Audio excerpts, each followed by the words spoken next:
Take 2 green bell peppers, 2 black olives, and some hummus. We really want one of the bell peppers to be particularly tall, then trim the bottom off and remove the seeds and membranes, keeping the outside fully intact.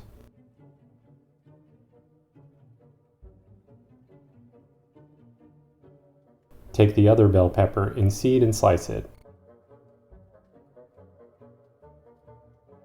I like to keep some of the curl around the tops and bottoms. I think it gives it a more natural look in the end. We'll want at least 8 legs. Slice the tips off the olives and set aside.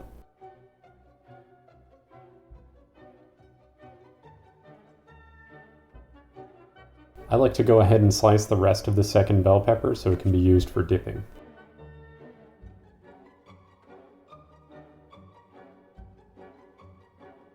Spread the hummus out on a serving dish, then nestle the tall part of the pepper in the back and put the legs all around it.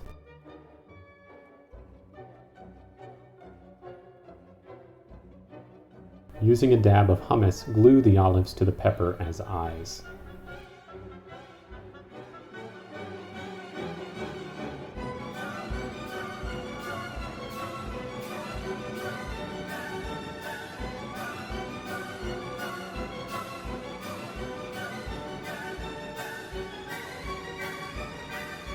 Roast a red bell pepper or buy one already roasted, whatever you prefer.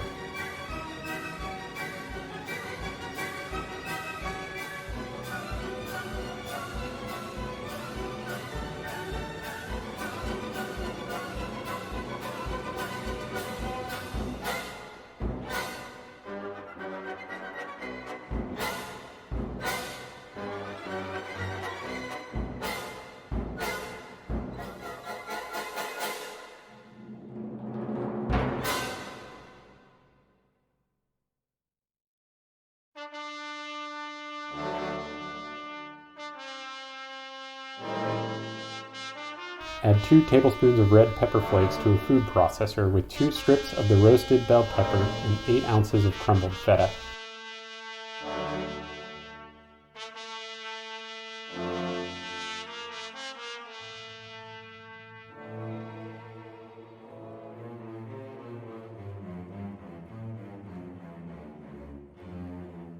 Add about a cup of sun-dried tomato as well. I prefer to use sun-dried tomato that is dry in this, so I can add my own oil, but anything works. Add about 3 tablespoons of olive oil to the food processor, or more as required.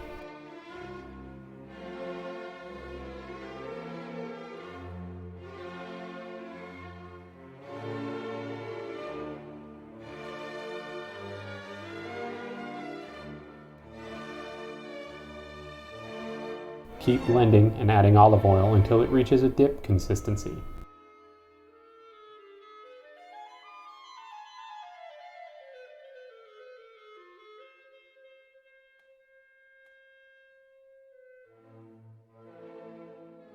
Refrigerate overnight and serve with crackers.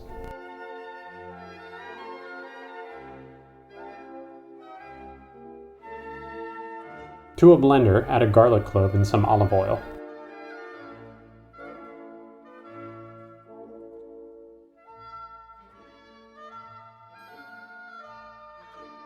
Take a bit of bread, about a third of a baguette that's been dried out. Get it wet in tap water, then add it to the blender.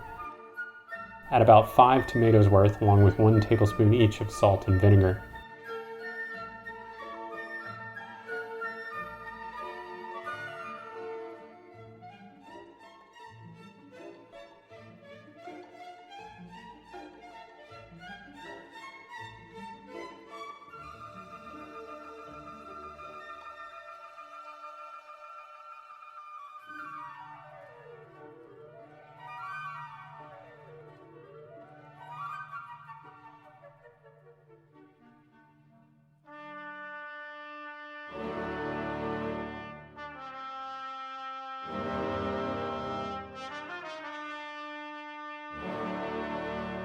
Blend for a bit, then add more olive oil.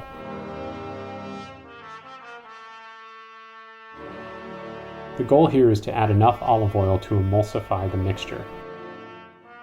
You'll know this happens when the color starts to change and becomes significantly more orange.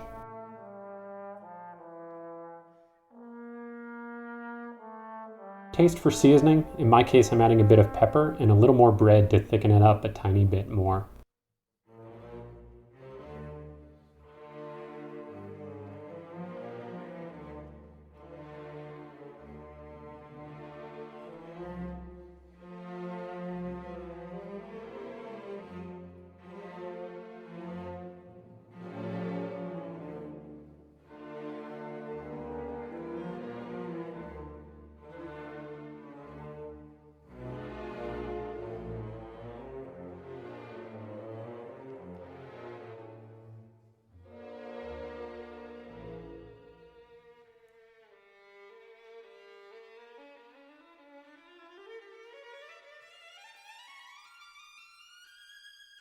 Refrigerate and serve with a cheese crisp. Oh, you don't have those? Well, let's make some. Take a pan over medium heat, then sprinkle in a bit of cheddar cheese.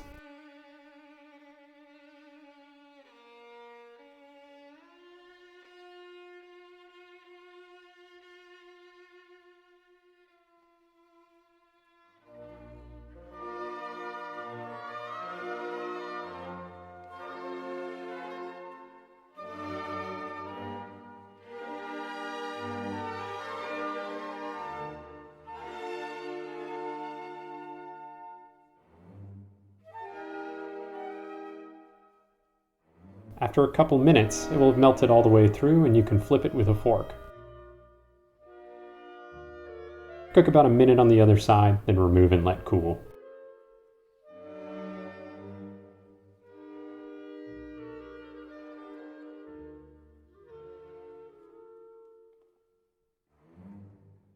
Soak some toothpicks in water for about 10 minutes so they don't burn in the oven. Take some dates, some cheese, and some bacon.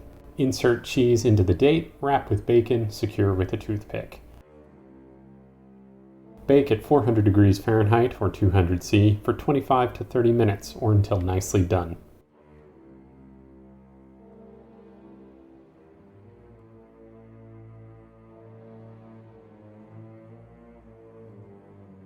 Take 12 ounces of brie and unwrap it. I'm going to cut off the rinds all around, but it isn't really necessary to be super clean about it. The entire cheese is going to get broken up and stuffed into our mold before baking.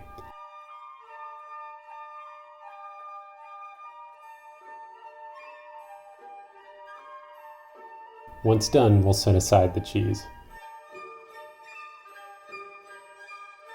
Take the puff pastry out of the freezer and let thaw on the counter.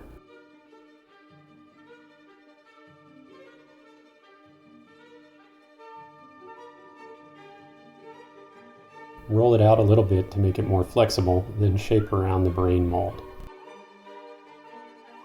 Stuff it with the brie, breaking up the pieces as needed.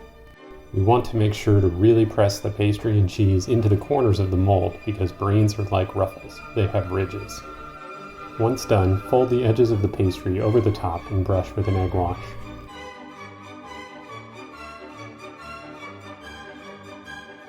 I like to situate the mold on a ring of foil because otherwise it can be a little unstable. Bake at 400 degrees Fahrenheit or 200 C for 45 minutes to an hour. If the exposed part of the pastry darkens too quickly, feel free to cover it with any oven-safe object. I use a stoneware plate because it helps keep the pastry from rising too much as well. Serve warm and cut open so the brie oozes out.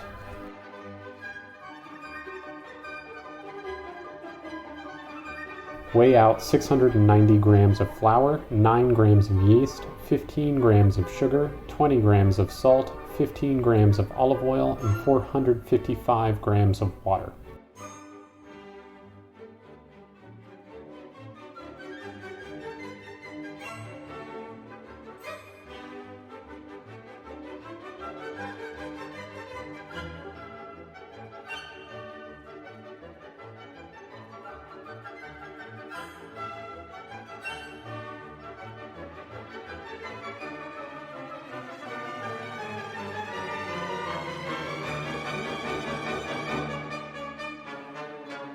Stir together just until there aren't really any dry bits, then cover and let sit for 30 minutes. This is the autolyse. After 30 minutes have passed, turn the dough a bit and work it so that it truly comes together, although it will still be very wet at this point. Cover and let sit again. After an hour or so, coil the dough. Lightly wet your hands, then pick the dough up from the middle and let it droop down on either side and kind of fold it over itself a little bit. Rotate the bowl and repeat. You can see the gluten form and the dough tighten up as we do this. This process can be repeated every 30 minutes to an hour while rising and saves us from really having to do much in the way of kneading. After the dough is risen, I'm going to cut it in half and put half away. If I needed a bigger spider, I could use the entire dough, but I think half for this recipe is plenty enough. Cut the remaining half in half, shape it into a ball, and set aside. This will be the body. Cut the remaining in half again, shape it into a ball, and set aside. This will be the head. Cut the remaining into 8 equal parts. These will be the legs.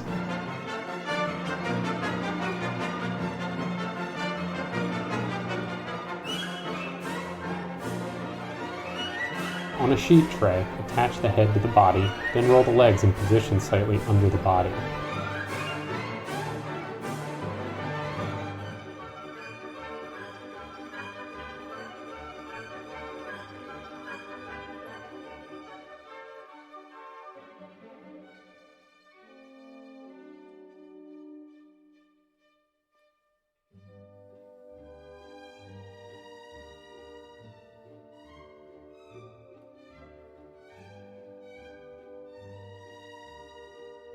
Take a black olive and cut a ring in half to form fangs, and another ring in half to form eyes.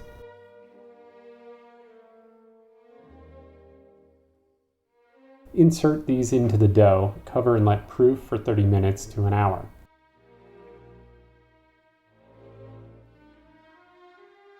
Brush with an egg wash and bake at 375 Fahrenheit or 190 centigrade for 25 to 30 minutes. If the legs start to brown too quickly, cover them with foil. You can also sprinkle the legs with Parmesan before baking to create a furry look. Once baked, cut a hole in the body and empty it out. I like to serve this with any dark dip. This is a black bean dip. Then create an hourglass of red bell pepper triangles to look like a black widow.